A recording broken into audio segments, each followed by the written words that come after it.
Ini bukan buku religi, ini buku psychology, spirituality, self improvement mungkin ya. Saat kita sedang mudah cemas, justru kopi harus dijauhi karena yang kita butuhkan adalah rileks dan tidur. Menurut aku kita udah salah kaprah ya ketika kita berpikir kita harus mencari yang namanya kebahagiaan. Kamu nulis produksi ini bukan produksi ya, berarti kamu tahun. Ah? Mbak Sofi? Ya, Mas Agib, apa kabar?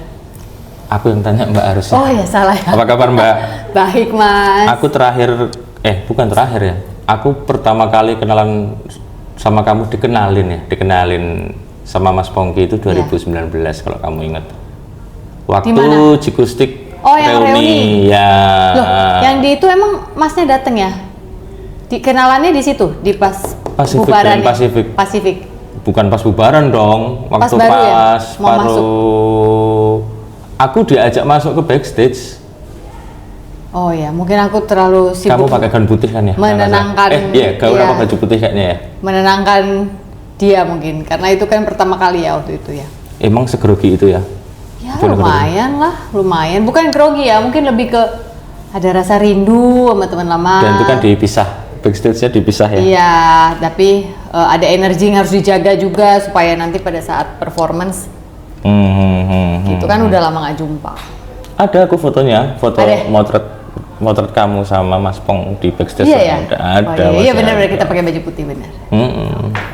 Mbak, kamu kemarin kan aku dikabarin sama Mas Pongki, kamu kabarnya ke Jogja tanggal 24. Terus kamu katanya voice note gitu, Mas Pongki itu sebenarnya Mbak kalau ngubungin aku pasti itu di atas jam 9 malam. Padahal kalau di atas jam 9 malam di Jogja kan berarti di Bali jam 10 kan. Masa pasti komentar aku di chat itu kalau apa kamu lihat pasti Mas kok bengi-bengi tuh kok malam-malam. Ya sebenarnya aku belum bubuk sih, tapi nggak tahu biasanya Mas Pongki itu pasti kalau menghubungi aku pasti jam-jam segitu. Kayaknya gitu. Enggak, Masnya aja deh. Semuanya dia hubunginnya itu biasanya malam-malam. Pandemi itu telepon pernah waktu pas itu pandemi itu pernah telepon aku 1 jam loh Mbak. Iya, bisa tuh ngobrol sampai jam 1 pagi itu dia apa ya. Terus kemudian Mas Pong mengabari aku bahwa kamu habis rilis buku. Oke. Ya.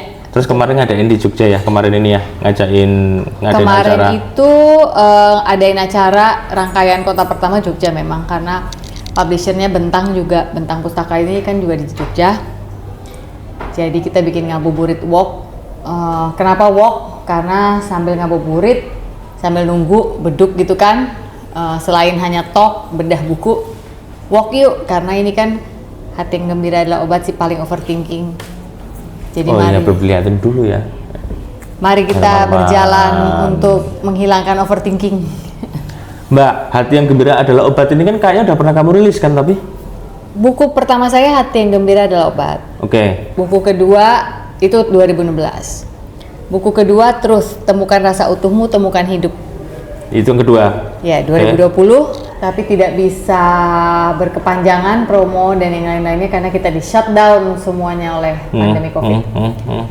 Lalu ini 2024 Hati yang Gembira adalah Obat dengan edisi Si Paling Overthinking. Sebenarnya Si Paling Overthinking sih, cuma akhirnya semangat kerja dan semangat menulis dari Hati yang Gembira adalah Obat yang pertama kita pakai sebagai kerangka kerja di buku yang ini.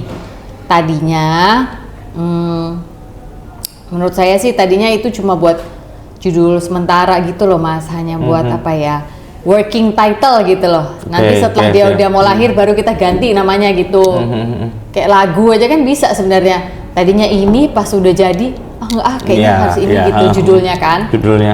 Tapi yang terjadi adalah Mas Pongki lagi nih, dia bilang dibiarin aja nama itunya. Jadi di bawahnya yang came up with the idea Si Paling Overthinking tuh aku. Terus dia bilang itu aja idenya, tetap Hati yang Gembira adalah Obatnya tetap dipakai. Aku bilang kenapa? Biar nanti bisa jadi seri. Jadi ada ketika kamu menerbitkan buku yang self improvement, serinya adalah Hati yang Gembira adalah Obat. Kayak Chicken Soup for the Soul gitu loh. Iya, kayak Chicken Soup. Di bawahnya kan ada buat macam-macam kan serinya gitu. Oh ya boleh juga idemu, tapi kan kamu ngasih PR ya sebenarnya buat aku, Pak Pongki gitu. untuk apa kayak semacam hutang buku-buku lain ke depan, tapi ya oke lah, idenya Idenya brilian ya, brilian. Bener-bener Mbak, ceritain aja deh berarti. Ini kan 2024, kamu nulis produksi ini. Wah, bukan produksi ya, berarti kamu tahun. Ah? Iya. Berapa? 2,5. 2,5 tahun. Ya. 2,5 tahun itu berarti 2021 lah ya, kira-kira. Masih pandemi dong? Masih. Aku disuruh nulis buku lagi karena mungkin teman-teman Bentang juga waktu itu ngelihat ini terus udah lewat masa promosinya, nggak ada yang bisa kita lakukan saat ini kecuali kita bundling sama dengan yang pertama. Tulis lagi Mbak gitu.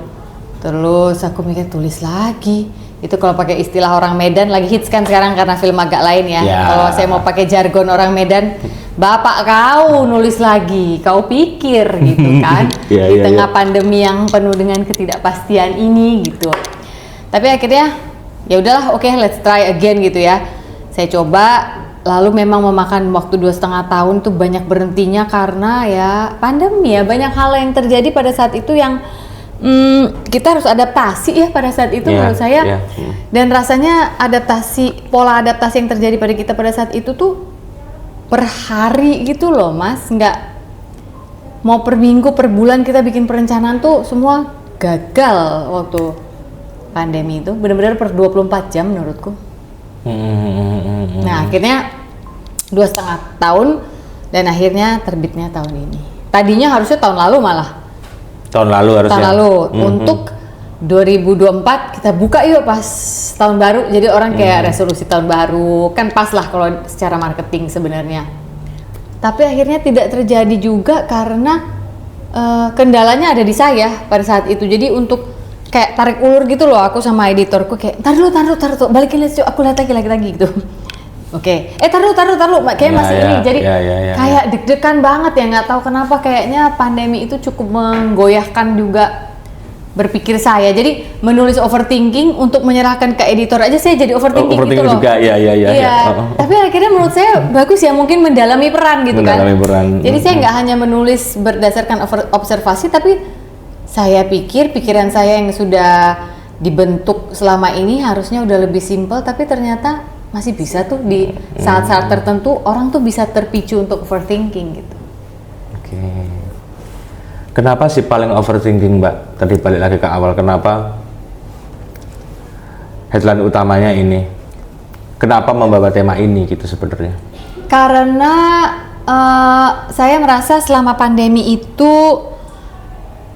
nggak ada satu orang pun di muka bumi ini yang bisa terhindar dari efek yang diberikan pandemi kepada kita. Tidak hanya sisi kesehatan, sisi kestabilan pekerjaan, kemajuan dalam berkarir, relasi suami istri, hubungan anak orang tua, hubungan dengan bersaudara, adik kakak, itu diuji semua diuji.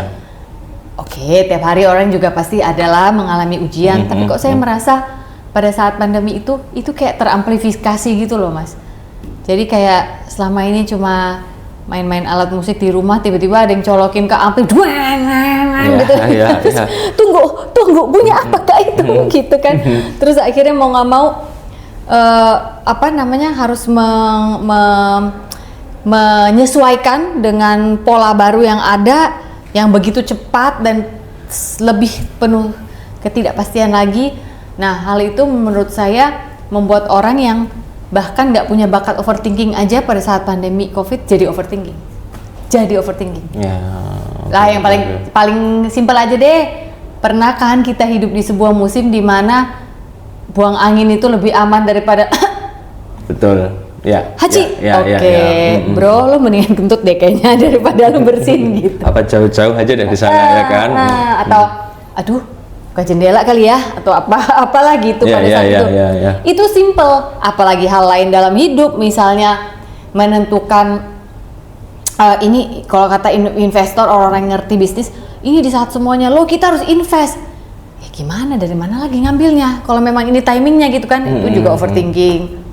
Lalu overthinking soal mungkin teman-teman yang punya anak yang harus masuk ke jenjang sekolah berikutnya kan, uang pangkal dan apa-apa. overthinking. Banyak loh anak yang pada saat COVID itu menurut saya mendadak homeschool tuh banyak, walaupun ada online.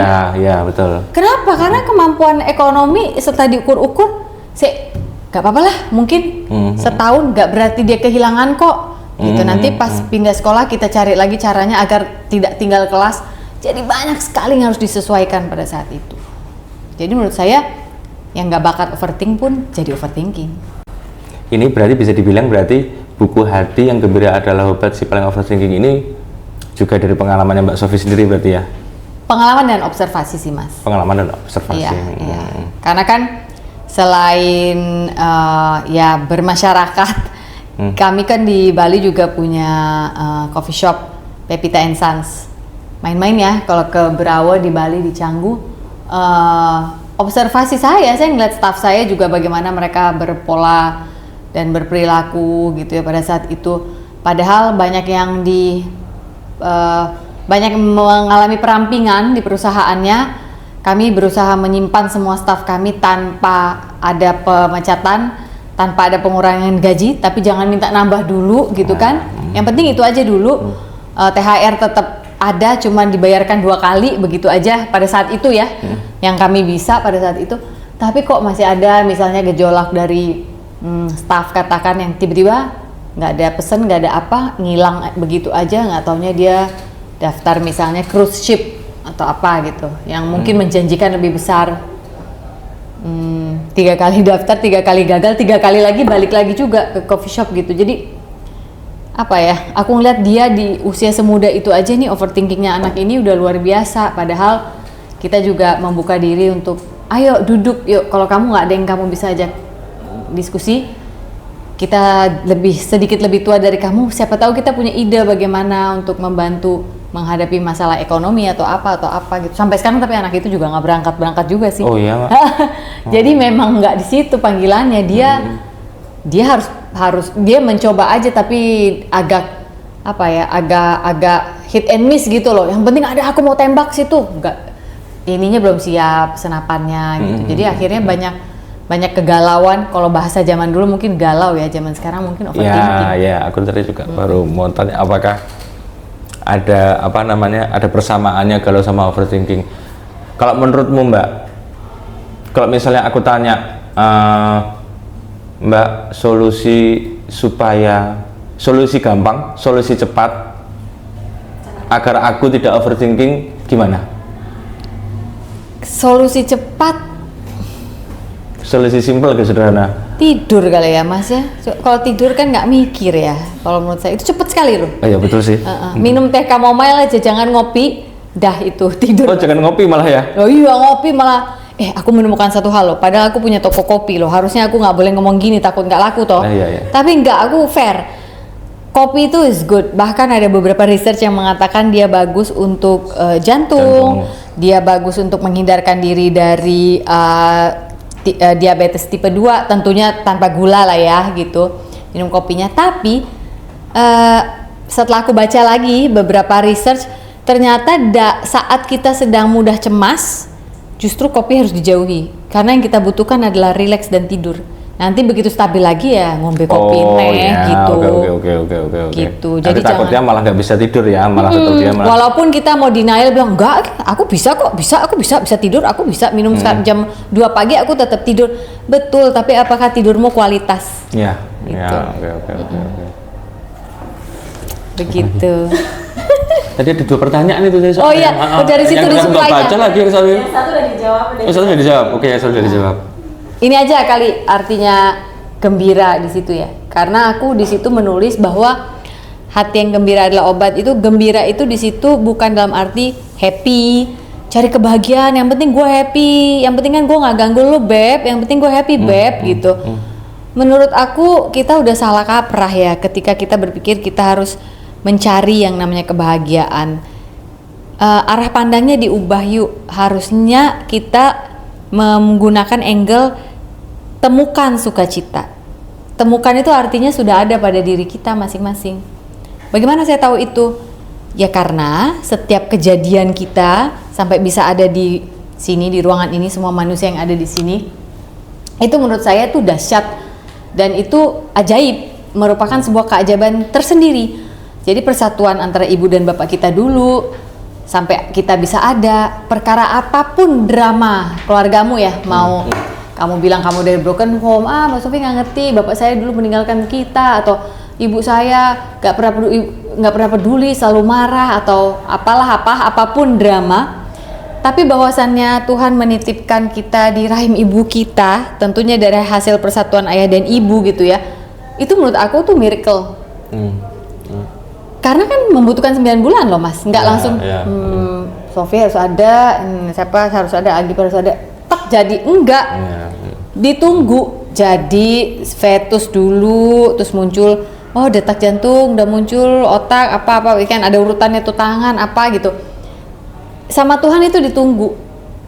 Kenapa aku bisa bilang itu sukacita? Karena kita kalau kita bikin kue aja ya Mas, kita aduk apa, taruh di oven, gak bisa nunggu kan, baunya udah mulai kecium, udah mulai membayangkan sebentar lagi aku akan keluarkan dia dari oven, tunggu didinginkan, dibalik loyangnya, lalu aku mau bikin teh dulu biar ada temennya. Jadi udah ada satu excitement di situ, dimana saya akan lihat ini lahir, ini buatanku. Loh, itu kita terhadap kue loh, apalagi Tuhan terhadap kita gitu. Jadi menurut aku ini bukan buku religi, ini buku psychology, spirituality, self improvement mungkin ya. Apapun agamamu gitu ya, ini adalah spirituality. Bahwasannya ketika kamu dijadikan Tuhan di kandungan ibumu, Dia sudah tahu di umur segini kamu akan berprestasi, tapi di umur segini kamu akan mengecewakan siapa? Ibumu mungkin, atau siapa mau di umur segini kamu akan mengecewakan suamimu mungkin, atau apapun itu. Ada kegagalan demi kegagalan yang pada saat Tuhan buat kita, Dia udah tahu, kan Dia maha tahu. Tapi kok Dia tetap memilih untuk menjadikan kita, kan bisa aja di tip X, nggak jadi deh males nanti tahun segini nih bikin masalah loh orang ini gitu.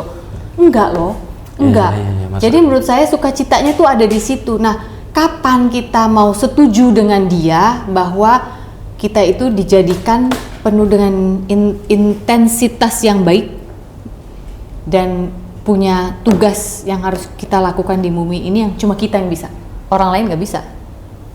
Kita mau kerjakan apa enggak bagian kita gitu. Nah itu sukacitanya itu. Karena kita sulit menemukan itu, maka kita akan gampang overthinking menurut saya.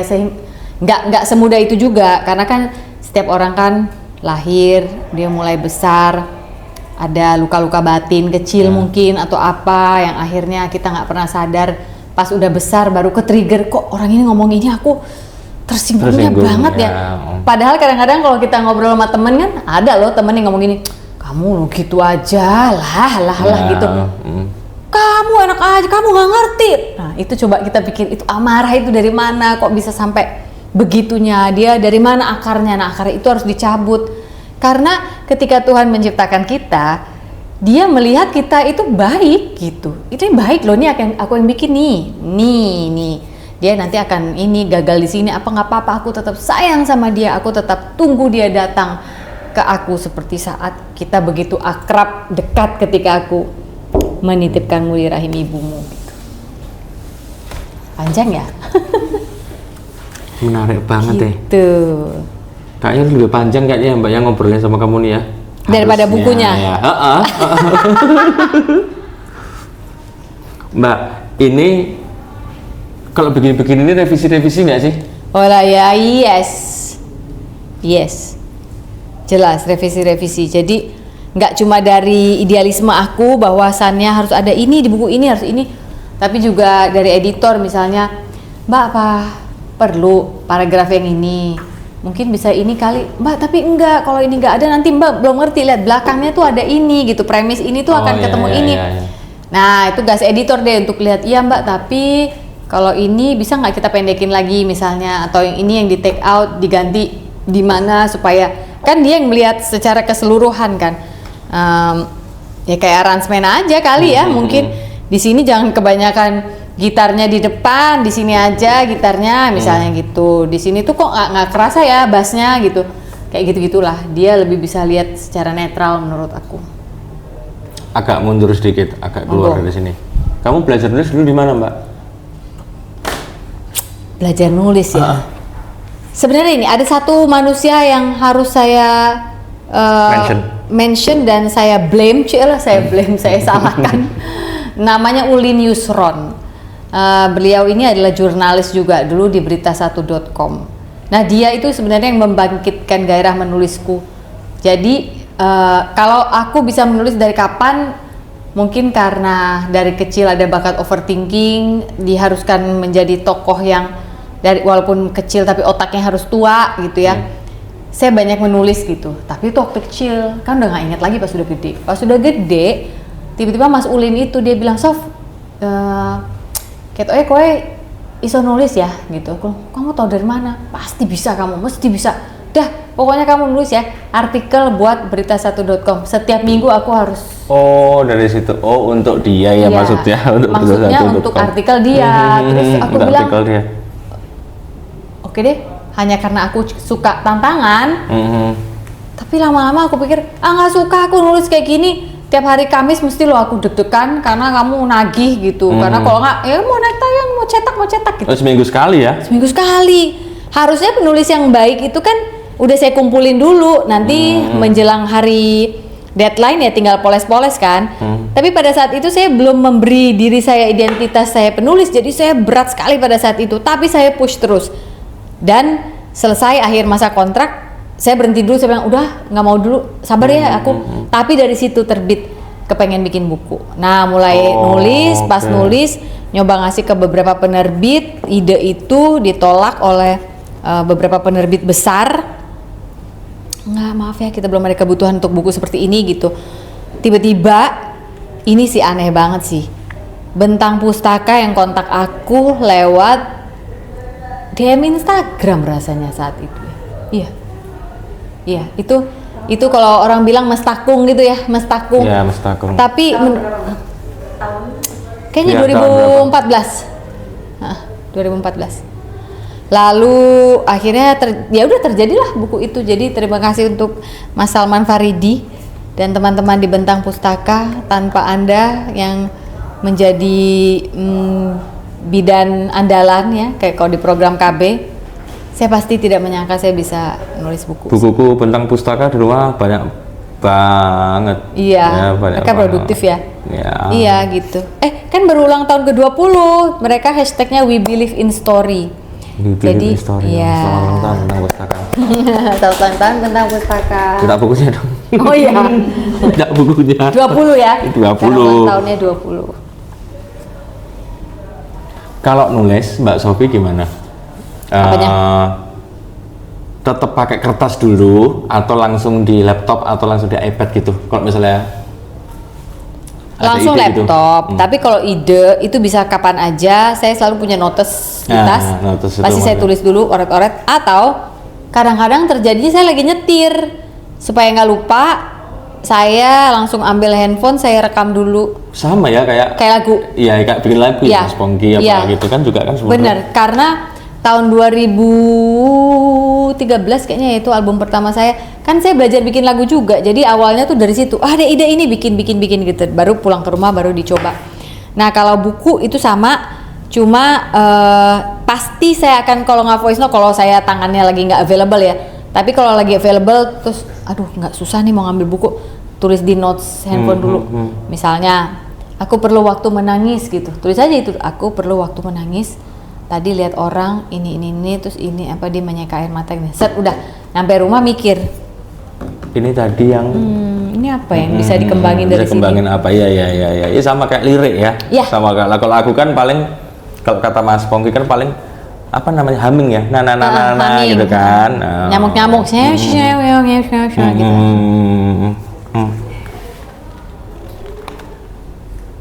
Gitu. Tantangan nulisnya Pak di buku ini apa? Tantangan menulisnya adalah karena ini ada beberapa bab, nggak banyak ya, sedikit yang menurut editor harus dipertahankan dari Hati yang Gembira Adalah Obat yang Pertama. Tantangannya buat saya di situ adalah membuat dia kawin dengan bab-bab yang lain. Nyambung ya, nyambung harus bisa nyambung.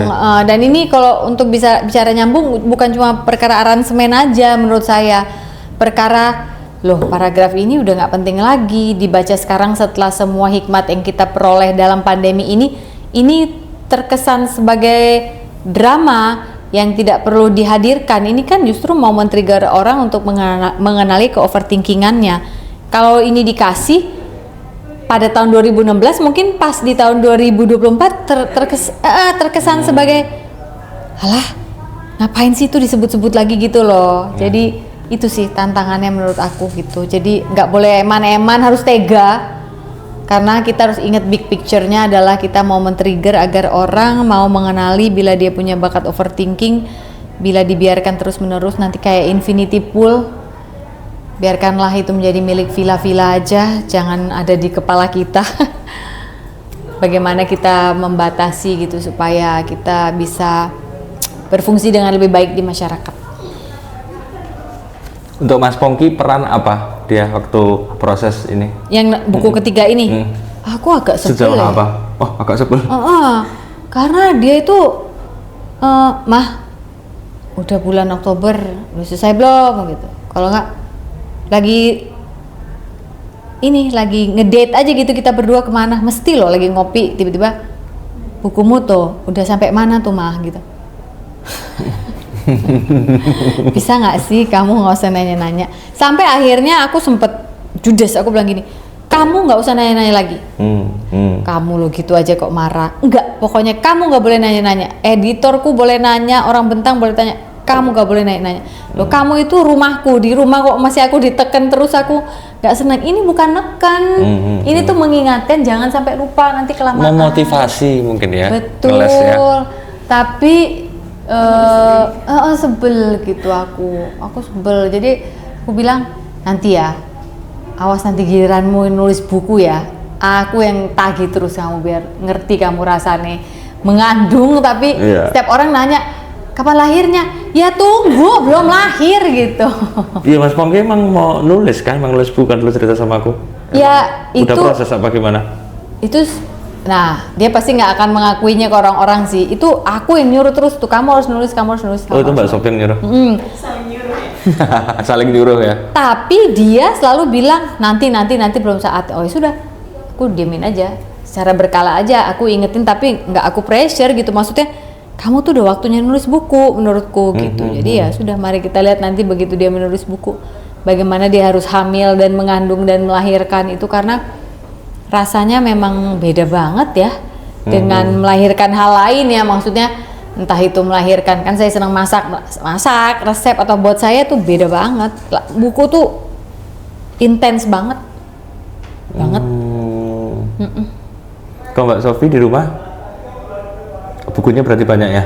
Buku bacaan nggak sebanyak yang orang pikir, nggak sebanyak yang saya inginkan, karena saya tipe orang yang nggak suka numpuk barang, hoarding tuh saya nggak suka.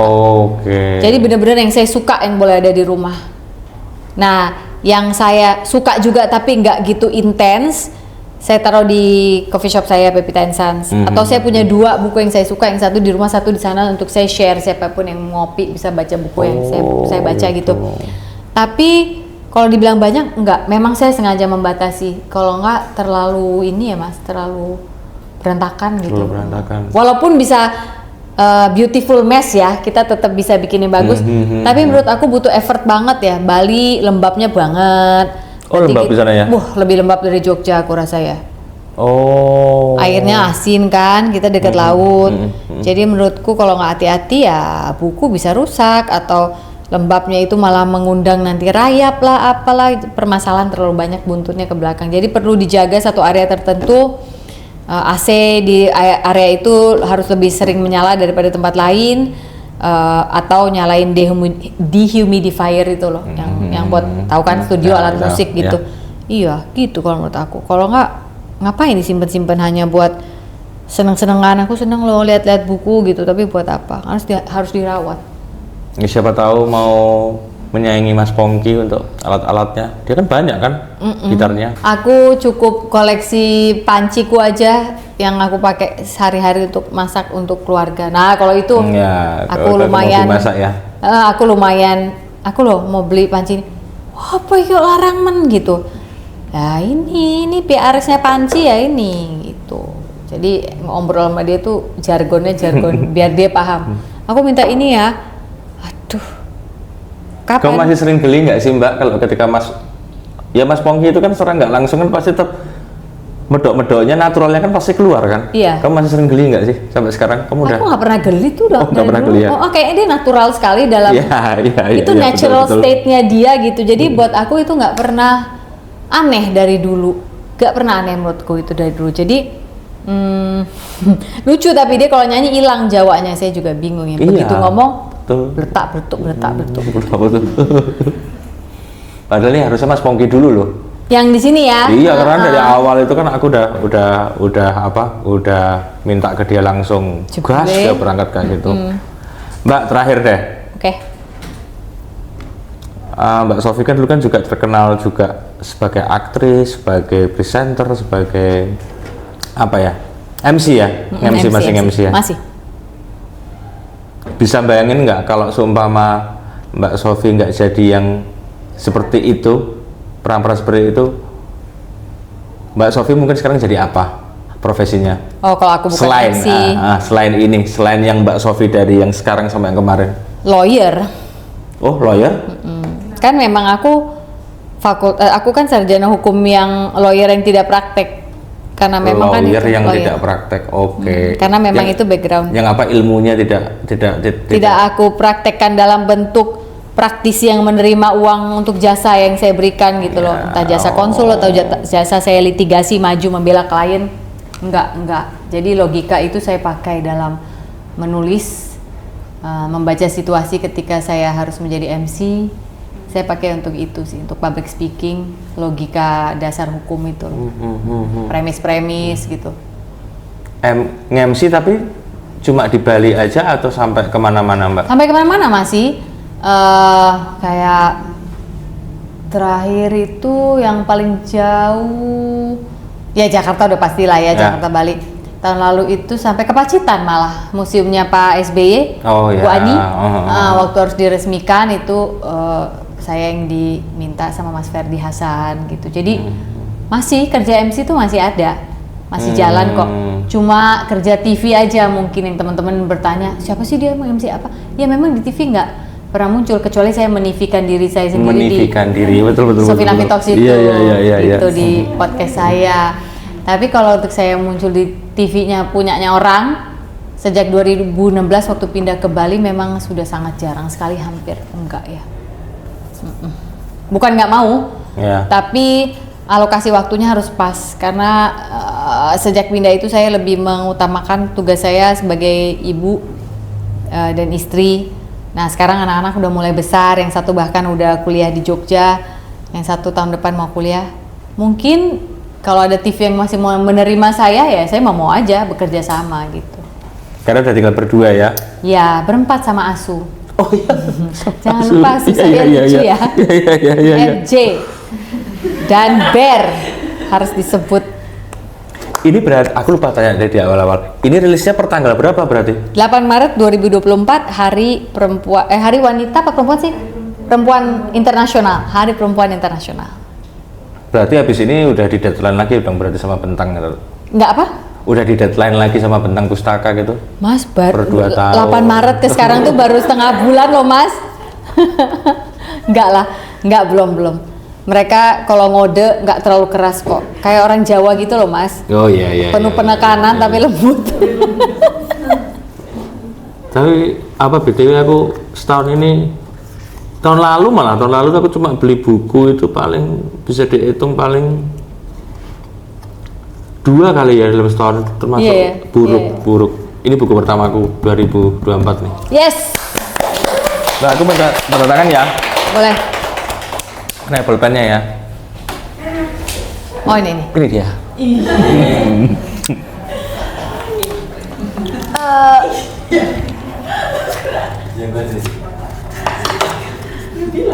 Tanda tangani di sini biasanya. Legalisir. Pakai P apa B? B ya. Alpha Golf Indonesia Bravo. Oh itu lama lengkapmu apa? Enggak, itu nama panggilanku Mbak. Namamu siapa aslinya? Panjang. Nanti ketahuan dong di situ. Oh, nggak boleh ya? Nggak boleh dong. Oke.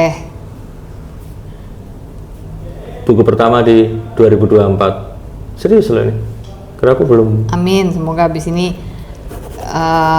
membacanya di ini lagi. Dan istriku juga suka baca, Mbak. Dan dia excited semalam. Juga semalam dari kemarin berapa hari yang lalu ketemu Mas Pongki. Mbak siapa namanya? Boleh Alifa. disebut? Alifa, Alifa. Pakai Double F. F. Double F. Kayak bimbingan Mas. Kayak bimbingan ya.